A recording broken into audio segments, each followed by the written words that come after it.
Hi friends, today we'll talk about how to fix or how to solve your Facebook Lite. To know how to fix or how to solve your Facebook Lite, you should just go to settings. Then we click apps, default apps, app settings.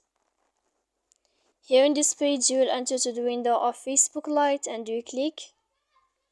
After that, in this page of app unfold, we click on force stop and we click OK. Here we'll enter to the window of storage. Then we click clear cache.